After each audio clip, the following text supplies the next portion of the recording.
Okay, let's unpack this. Welcome back to the deep dive. Our mission today is, it's arguably the most fundamental one we've ever faced. We are diving deep into the human experience when, reality itself is understood to be a simulation. We've got a whole stack of sources here, Mhm. mostly a big review of articles from the Parallel Observer, and we're just going to try and pull out the essential knowledge. Yeah, it's an intellectual goldmine, really. These sources give us such a contemporary look at how society is adapting emotionally, competitively. Biologically. Exactly. I mean, this isn't some philosophical thought experiment anymore. For the people in these articles, it's a living reality. Right. And for you, listening, the goal is to get past that high concept and really grasp the surprising truths. Hmm. We want to know, how do you find authentic meaning? What happens to competition? And what do those glitches mean? Yeah, what do those strange glitches tell us about the code of existence? So we're really tailoring this to give you the nuanced insights without all the information overload. And to really understand the global implications, I think we have to start small. We have to ground ourselves in the individual experience. It always comes down to connection. Okay, so I want to start with this one piece, finding authenticity in a simulated reality. Maya Marcus's journey. It's just a stunning look at a personal story inside this huge universal doubt. Hmm. We have Maya Rivera and Marcus Chen, and they're just two people desperately trying to figure out what genuine love is when they suspect every single thing they see and feel is, fabricated. And what's fascinating here is that their struggle isn't about if they feel love, they do. It's about the validity of that feeling. Right. The article gets into how they cycle through these periods of really intense connection, and then it's followed by this profound, crushing doubt. They'll argue over tiny things like, was that laugh we just shared authentic? Or was it just a predictable response coded into the sim? That sounds exhausting. But the sources suggest something almost counterintuitive, that this constant questioning actually forces them to work harder for their authenticity. Harder than couples in a, quote, normal world. Exactly. Their relationship becomes this deliberate act. Ah. They're choosing to believe in their connection over the ambient reality. Hmm. And they realize that their intention, their effort, that becomes the new marker for what's true. Precisely. The uncertainty itself demands a deeper commitment. But that hyper-awareness, this constant self-monitoring for what's real, it comes at a huge cost. Which the other sources definitely highlight. Yeah, in the analysis called Reality Check, the psychological impact of simulated existence. And this is where we zoom out from that one personal story to the mass psychological fallout. The critique we saw is that society is really, really struggling with these new, very specific mental health issues. And it's not just, general anxiety. The articles actually categorize two specific clinical things that are popping up. The first one is simulation anxiety. Okay, what is that exactly? It's the fear that the system is unstable, that everything you know could just be arbitrarily erased or changed. This leads to something they call chronic temporal instability. Chronic temporal instability. That sounds disorienting. It's a constant feeling of déjà vu, the feeling that the ground beneath your feet is always shifting. Wow. Okay, so that's one. What's the other key psychological issue they found? The sources also point to a huge surge in what's called existential apathy. I mean, if everything is just a construct, what's the point of any effort? Why bother? Why bother? Why pursue goals if the rules are arbitrary? And this apathy, it often becomes this profound detachment, because if you can't trust your environment, you start to lose trust in your own internal compass. That makes perfect sense. I mean, human drive is all based on consequence and meaning. So if the consequences don't matter, the effort just collapses. Right. So you have this incredible tension. You've got Maya and Marcus fighting so hard to define meaning for themselves, while the rest of society is grappling with these huge mental health crises from that exact same realization. It's the core paradox, isn't it? The more fabricated the world seems, the more desperately real and immediate our need for genuine human experience becomes, whether that's love or purpose or even competition. And that tension spills right over Yeah. from the emotional world straight into the arena, human achievement. Hmm. Here's where it gets really interesting. Mm. If meaning is hard to find, how do we establish worth?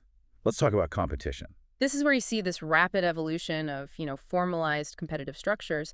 The sources, especially the rise of esports, they really emphasize that digital skill is no longer some niche thing. It's a core attribute. It's a key quantifiable attribute for any athlete in this new world. Esports are, I mean, they're fundamentally redefining what competition even is. And the sources detail how it's not just about like faster reflexes. Yes. This shift requires a whole new kind of neuroplasticity. To succeed in these really immersive, simulated games, you have to be able to process and act on these complex, multi-layered data streams way faster than a physical athlete ever had to.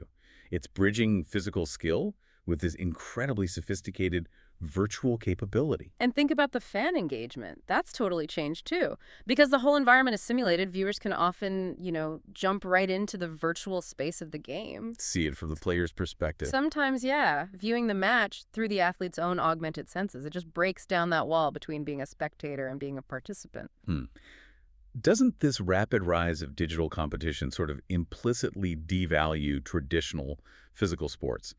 The sources had a pretty sobering take on this in Simulated Sports Reality Check for Competitive Athletes. They did. What happens to the runner, the weightlifter?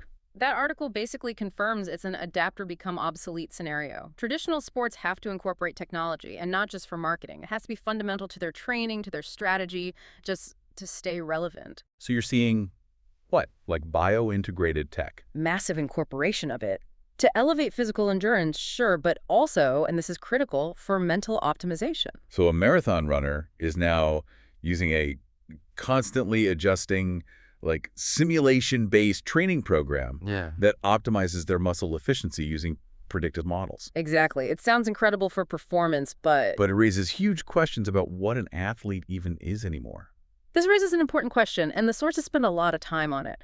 When that tech is so deeply integrated, how do we define the boundaries of the self in performance? Yeah. It's the new ethical dilemma. If half your performance comes from the hardware you've installed, are you defining the best version of you or the best version of your augmented platform? That distinction, self versus platform, is, that's the whole discussion right there. Yeah. The sources mentioned some proposals for defining fair play, right? They're trying to set up these regulatory frameworks. They're talking about classifying enhancements. Like Class A would be acceptable cognitive aids. Class B, maybe performance augmentations that you have to disclose.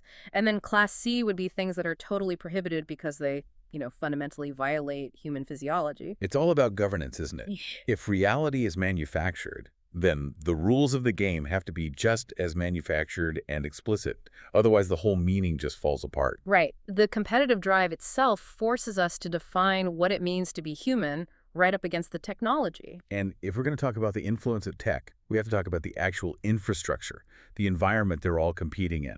Because our tech isn't just enhancing us. It's making us more aware. It's making us more aware of the simulation's underlying code. Which brings us perfectly to the next part, and the mysteries detailed in the software glitch, unraveling the truth behind reality's anomalies. Right. People aren't just speculating anymore, they are documenting specific, verifiable things that they defy standard physics.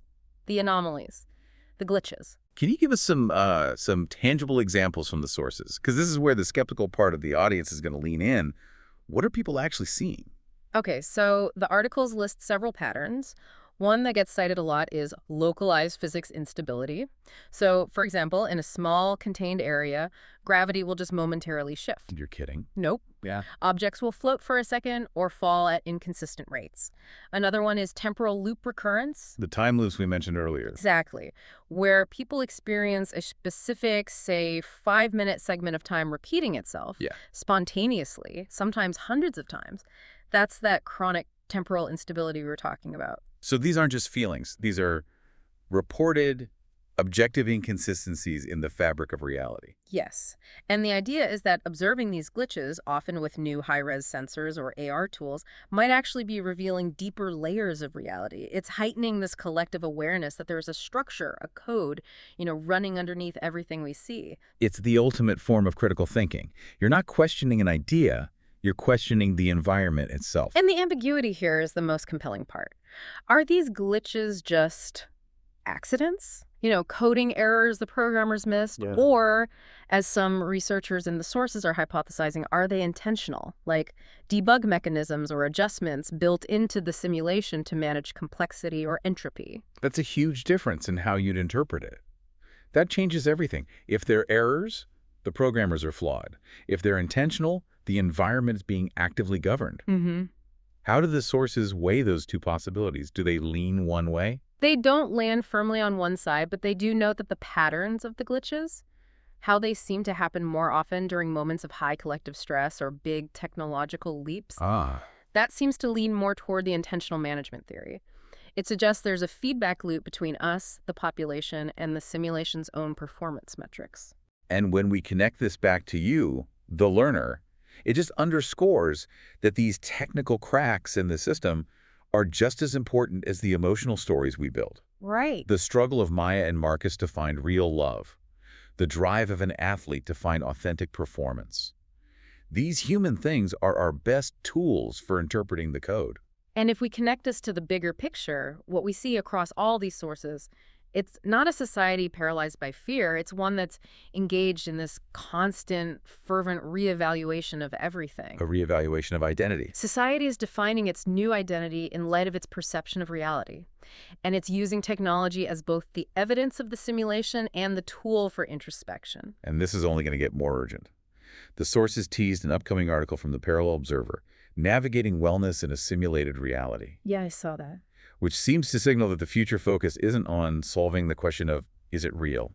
It's shifting to, how do we stay healthy inside of it? It's about balancing those psychological demands with this ever-present existential understanding. That's the key point, I think. The code might define the universe, but our own internal architecture, our emotional and psychological stability, that's the most important system we have to manage. So what does this all mean? The intense human elements we've seen in these sources, the fight for connection, the drive to compete, the profound emotional stuff, all of it is confirmed to be real. And it functions as our essential guide through all this uncertainty. Whether reality is constructed or simulated, the sources seem to confirm that the pursuit of authenticity, that's the only thing that truly confirms our existence. You don't need to crack the code to feel the truth.